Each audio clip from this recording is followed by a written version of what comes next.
So we're back in our normal format. Our kids are they're in children's church. And so it also means that we're back in 1 Timothy. And we're going through this again, where we're going to finish out the last two chapters of 1 Timothy. But I want to share a little about my kind of experience growing up, that for me, church and family were very, very similar for a lot of reasons. I had a very large extended family. My father is oldest of 9. And we all lived in one city together. So when we got together, it was like a church, like a small church. We would sing church songs, and we would operate a lot of ways like a church. And then the churches that I would go to were small, and so everybody knew each other. It felt like it was a family. They supported each other. We spent sometimes more time with our church family than our biological family. And the same kind of connections of how do we treat each other, valued each other, encouraged each other, drew strength from each other was kind of overlapping in a lot of ways. It was the weirdest experience for me when I became a pastor, that I was on a church that was sizable, much larger than I was used to. It was 1,400 adults. And so I did not recognize most of them. I had the horrible experience of went to the grocery store in the town that I was pastoring in. They all knew me because I was introduced to the church, and it's easy to recognize a pastor's face than you have as a pastor having to recognize 1,400 of the adults. And I don't see them every week because I'm with a different demographic. I would go to the grocery store, and people would come and say hi, and they knew me, but I didn't know them. And it's in the Korean tradition, if you're younger and if you don't kind of acknowledge them first, it's kind of like a faux pas. So I would be like really tense. I would stop going to the grocery store because just in case I miss somebody. And I'm like looking around like with my head on a swivel just in case there's somebody from a church that I don't recognize who's part of my family, but really I have no idea. I've never met them and they don't know them. And so my head is like, for a Korean context, in order to bow, you have to bow your head like this. My head is like doing this, and because I'm doing that, other people are looking at me, and complete strangers, and we've never met each other, we'd never know each other, but we're bowing to each other. And it was a very strange experience for me, because church was always like family. How do you be family with that many people? But these days, church can be very different, not like family. You can come in, be anonymous for many months, years, because it's either too large or the church is kind of operating in a sense where it's about the experience. It's about what you gain as you come in. There's almost a contract where I will give you my time, I will give you my resources, I'll give you what's valuable to me, and I expect something in return. But families are, even though there is a give and take, it's never fully contractual. Nobody counts and says, I deserve more because I have given more. It actually is covenantal. I give and receive because we are in covenant. And that's actually what church is supposed to be. As we are back in 1 Timothy, we're going to look at a passage, as we just had it read, where it talks about church as family. It talks about what does it mean to live out of a life in church that in many ways overlaps with, operates from the highest form of what family should be. And in many ways, because you're in a church of God's own family, we learn how to be family not only in church, but it extends back to how do we be family to our biological family. That this overlap is God intended. That this overlap actually allows for a biblical, route of growth even. And that family has to do everything with church. So we're talking about family. I gotta acknowledge, though, that this passage was a little tough because, in fact, Pastor Richard and I, as we kind of prayed and settled on 1 Timothy, way before we did this, we were doing our studying, and I asked Pastor Richard, so what passage do you really want to preach? What passage do you really not want to preach? And he was really quick. I want nothing to do with this passage. This was a little tough because how do you preach this? How do you preach this passage? You're going to later on see talking about widows and some of the stuff that they're into, and you're like, how do we look at relevance when we're talking about this passage, these 16 verses? But if we can look through this through the lens of that specific reality, that you're going to see Paul tell Timothy, treat the people at your church, those you call to serve, those who are under your care as your very family. Honor them, treat them that way, and that sets the template from which in many ways, even those who don't have family can experience what church is. And we're going to look at it through that lens. So if you pay attention to 1 Timothy chapter 5, verse 1, it says, do not rebuke, this is Paul telling Timothy, do not rebuke an older man harshly, but exhort him, encourage him, speak to him graciously, but also in truth, as if he were your father. Okay? Now, if you know the background of this, as we've covered, in 1 Timothy, the people who were causing the most trouble were older men and younger widows. It's the older men who are deceiving the younger widows and engaging them, and actually they're together, they are kind of forwarding a false understanding of who God is and how to live. And so the very people who are the biggest problem, interestingly enough, Paul's telling Timothy, start with this place of respect and of honor, as if he was your father. Okay? Treat younger men as if they are your brothers, that you are responsible for, that you will do whatever you can to encourage and to build up. Older women as your mothers, as those who've cared for you and you should be caring for them. And younger women as your sisters. Do you see how all of this language across the demographics, older and younger, 3 generations being described here, right? They are what? They are to be like your very family. That word for family in the New Testament, this word for oikos or household or home, always had in this idea of at least 3 generations. In the Old Testament, when you look at family, they're always talking about 3 generations at least. That's how it's understood. Family was always an intergenerational reality. Church was always an intergenerational reality. And how we live and grow and serve and learn to care for and build up all generations in the church, in the family, is actually both echoed and even done better or more intentionally in the church and vice versa. It's actually meant to be this way. Interestingly enough, we can just pass right by this and say, oh, it's a nice thing to hear and to think, but this is how the family of God is called to operate. There is so much beautiful overlap between what a church is and what a family is. Those people who do family systems theory, you look at a family and you see how it works in all dynamics. It's not cause and effect. It's like multiple different ways where you pull one and the whole thing moves. A very complex system. There are people who actually do the exact same studies and find that a church operates in the exact same way like an extended family. Whether you know it or not, church is family. All of it's good, and sometimes even it's messed up, it's dysfunctional. But Timothy is called to actually treat the church members and model it as if they were your own family members. This is not just out of anywhere, because actually Paul's talked about this earlier in 1 Timothy. He talks about what leadership is and what is the model for how you're supposed to treat people in the church. Talking about deacons, he's saying he must manage his own family well, see that his children obey him, and that he must do so in a manner worth of full respect. In other words, something about the way that family operates has honor in it. His children honor. They don't obey out of fear, but there's a respect involved. There's a culture of honor in the home, and so that's why he says, if anyone does not know how to manage his own family with this culture of honor, how can he take care of God's church? Do you see this right here? This connection? Because it operates the same way. The church operates in a way where you honor those who are older. You honor those who are younger. You honor them in maybe it's slightly different ways, but that's how it's supposed to operate. The family and the church are in many ways overlapping and ought to be.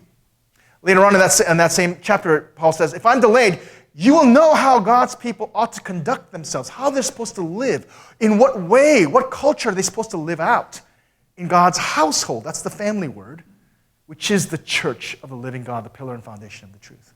Isn't that interesting? Church, family, church. That's actually how it's understood. We think of church as a place to go to, a venue, a time frame. Are you going to church today? What service are you going to? Whatever. But we are constantly reminded the word church, as base understanding, is not some place or something you go to. It's not even an institution, okay? An organization. It's a family you belong to. And we constantly remind ourselves, we are family. We are family. Okay, this is really cheesy, but look to the next person. Okay, they could be your family member, but look at the other person too and say, we are family. We are family. That's right. We are family. Yeah. Some of us are too cold, like, what's up? We fam. But it's true. It's true. Okay? Some of us don't like to think that because that comes with some obligations, some responsibilities. But it also comes with beautiful belonging. It comes with amazing connection, support. This is what it means to be in a covenant family. Okay? Well, I want to remind ourselves that this is not the way that a lot of churches operate, not the way that a lot of us operate. Across our relationships, across even our generations. A lot of times we don't think, or sometimes our family way of doing things actually is not the way God's family does things either. It is still often contractual. I do this for you, I demand or expect you to do this for me. I lay out the rules, you obey them. Sometimes leadership operates that way, that there's this contractual understanding. But we're going to find here that, in fact, it's a slightly different understanding of how family is supposed to operate. Instead of, I expect this from you, I earned this because I did my part. It's, I've received so much, and my heart wants to give back. That's actually what covenant's supposed to work. In a marriage, a husband loves his wife, and a wife feels loved, and so she respects and honors and follows through the husband's leadership. If the husband does not take good care of the wife, guess what? The wife is not going to follow the husband. Right? That's even in a non-egalitarian family, that's how it works. If the husband is so service-oriented, the wife realizes, my husband really loves me. I can learn to trust him. If the husband demands, I'm the woman, I'm the man, you the woman, you follow me, the wife has a sense of what? Not willing to respond. Because the husband expects some kind of contractual, I bring home the bacon, therefore you should follow me. But there's a different understanding between, in the family, when there's a contract understanding and a covenant. Covenant means I'm going to do all my part because I know you're going to do yours. I trust you're going to do yours. And there is this give and take. Well, that's going to be described in this next passage across the generational gap. They're going to talk about widows. And then widows back then were a real problem in the sense that without a husband, they don't have a sense of livelihood. Without family to take care of them, the laws and the way the culture is set, they can't live well. They're kind of destitute, without hope, and without rights. And so the widow, it becomes, in many ways, became concern. They're very vulnerable. It became the concern of the church. Book of Acts, right away as the church comes together, what are they doing?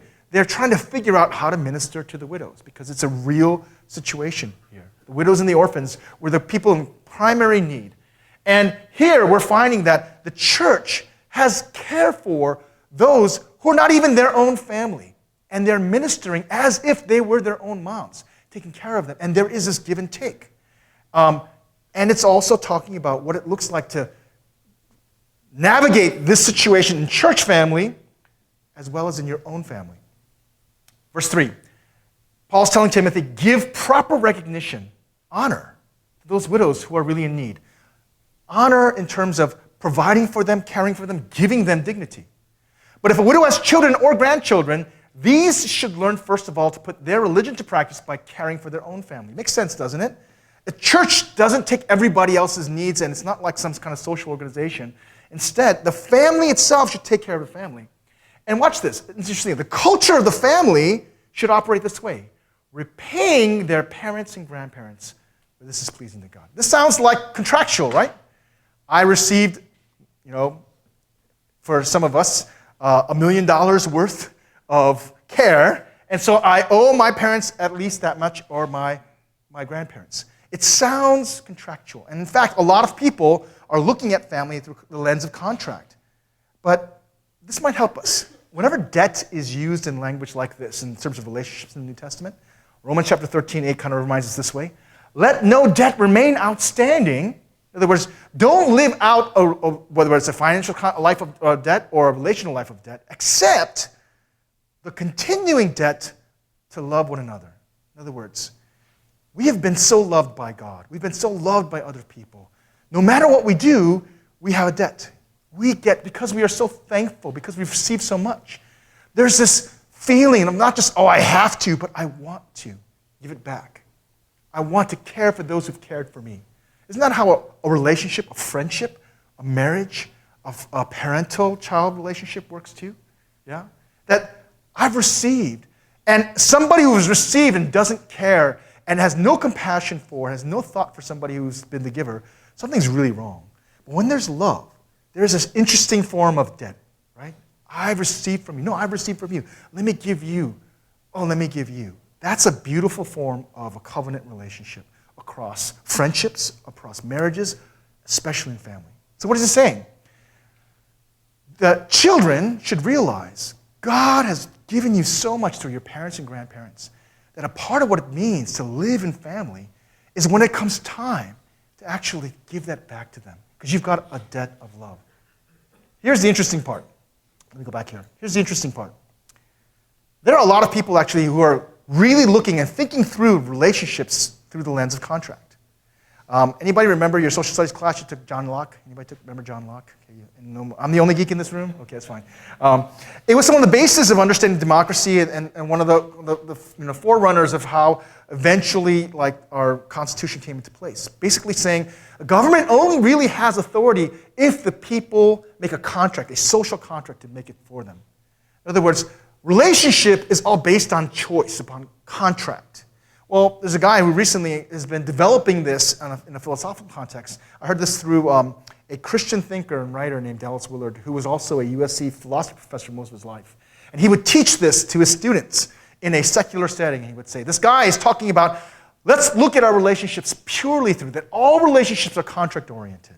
In other words, nobody can expect anything from you unless you have made the choice and you've made the signature down saying, this is what my life is around.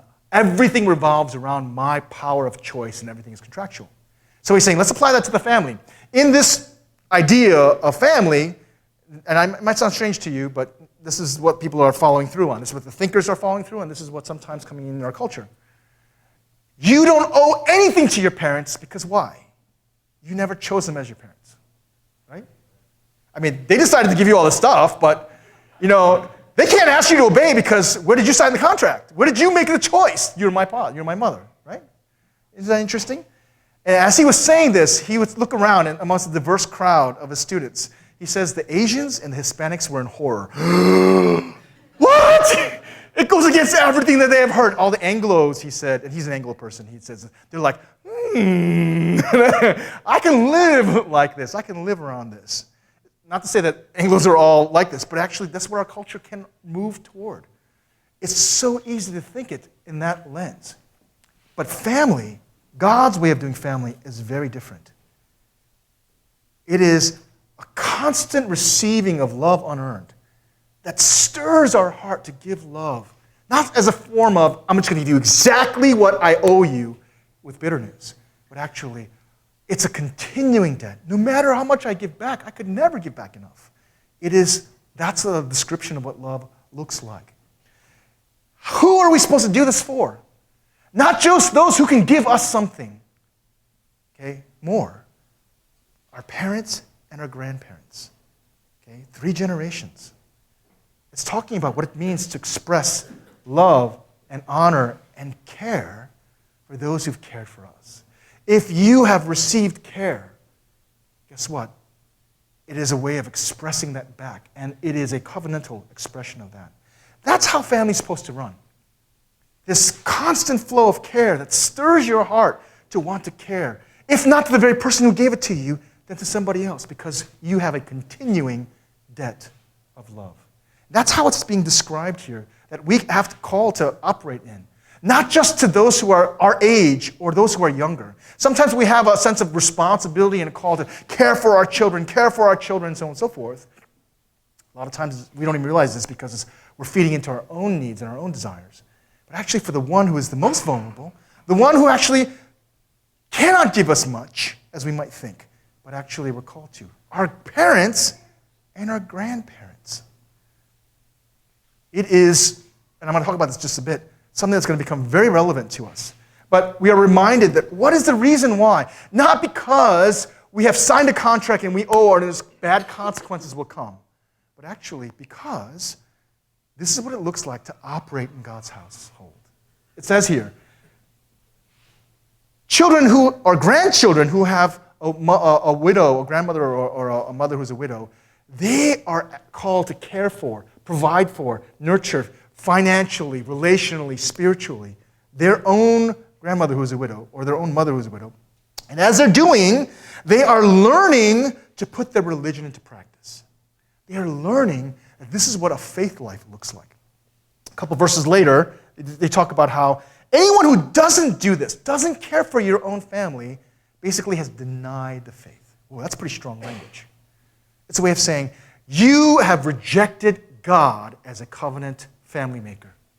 You've done it your own way. You've denied your faith. That's pretty strong.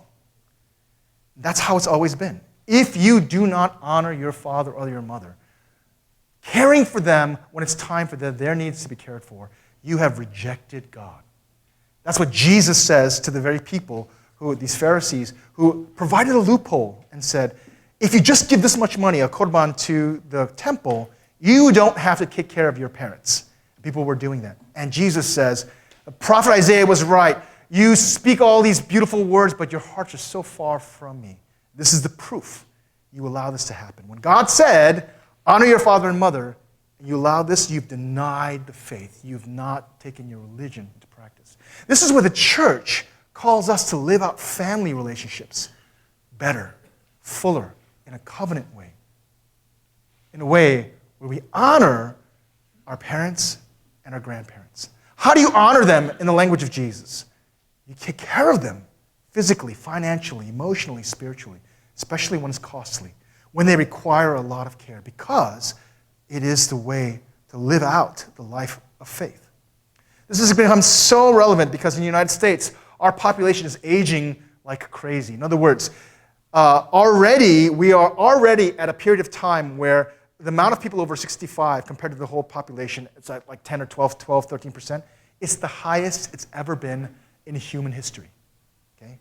Why? Because in human history, old people die much faster and so on and so forth. It's been that way. Well, life expectancies have risen and birth rates have dropped. So what does that mean? More and more people are old. There's more people old in our population. By 2020, it's going to be over 16%. By 2030, and that's not that far from now. 2020 is what? 2 years. By 2030, it's only 12 years. It's going to be 20%. 1 out of 5 of our population is going to be past 65. Okay? I'm trying to do the math. I might be in that. I might be there. Maybe not. Almost. I'm getting close, right? Maybe it's only relevant to me. I don't know, right? Worldwide, this is what's happening. By 2025, this is the World Health Organization. These countries, you can see, because of the nice TV, you can see it, right? 30% or more will be 60 years or older. That includes Spain, Italy, Denmark, I think that's Finland, and Japan. They're realizing their birth rates are so low and their population are getting so much older. Japanese live long because they're healthy in general, right? The oldest living people are in Okinawa, I think. Guess what? That's becoming a problem. Who's going to take care of them? Okay? Look at Japan's problem. In 1990, for every one person who is past working age and needs to be cared for eventually by either the pension or by others, 5.8. So there's almost 6 people per one retired person.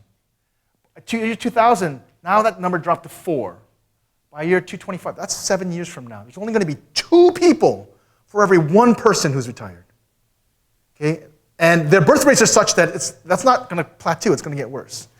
They don't have anybody to take care of their older people. It's a huge issue. You know what they're doing about it? You know what the strategy is? Yes, who said it? They're going crazy. They're building robots. Okay? So you know how in the last 5 years, AI has gone crazy with Alexa and Google Home and so on and so forth? Well, that was the first step. This is not the Terminator. That was the first step because they're developing robots. And the reason is, the prime reason is they understand who's going to take care of all these older people. Korea has the same or worse of an issue. I don't know if they're making robots, Samsung versions, but you have to have a strategy. What's your strategy? Okay. What's going to happen to you? You might have 401k, you might have all this retirement, Social Security is not going to be there. What's going to happen to you? What's going to happen to your children? Okay. Right now, our culture as as a people of North America, we do not have a covenant orientation. It's up to you to take care of yourself. But in fact, that's not the way the scriptures look at it. There's something beautiful about learning how to care for somebody who might not necessarily provide you everything, okay? Who might not necessarily be comfortable to live with even. But in fact, this love across the generations builds a covenant-oriented relational life and a heart that is so biblical, so different from the contractual. And I realize that this is something that I had to learn because I didn't live with my grandparents. I only saw them here and there. My mom loved her mom. She would always talk about how incredible her mom was. She would tell me all these stories. I really wanted to meet her, and then she came, and here's this frail old lady.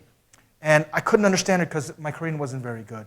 And my parents didn't help me to really get to know her really well, but she was such a servant. She would, as an older lady, like in her late 60s, early 70s, she would actually cook for me and she would care for me.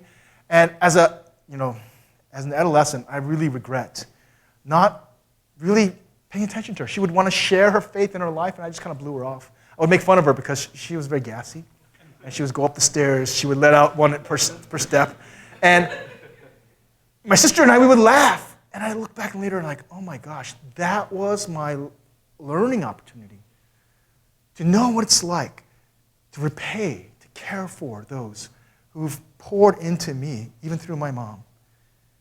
We have to learn how to honor not just those who look like spectacular and are charismatic and are worthy. We have to learn how to honor the widows. We have to learn how to honor the people who, in our understanding, might not give us anything in return, because this is what the culture of the church is supposed to look like. God's household is supposed to look like. How do you honor? And I put two words up there. You honor by stamping them with dignity. You honor by surrounding them in a form of care. Okay? Not just financial or physical, emotional, relational, spiritual. You find this, that they're having a system where they are sorting through the widows. That some widows who have no family, who are over 60 years old, they're actually being provided for financially even. And they're not just being provided for. If you pay attention, they're called to give their life to Christ, to serve.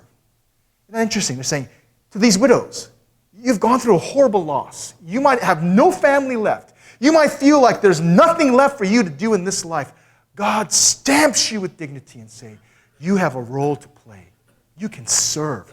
It's an honorable place. They're brought into not only care, but also dignity. Isn't that a beautiful way of living out life?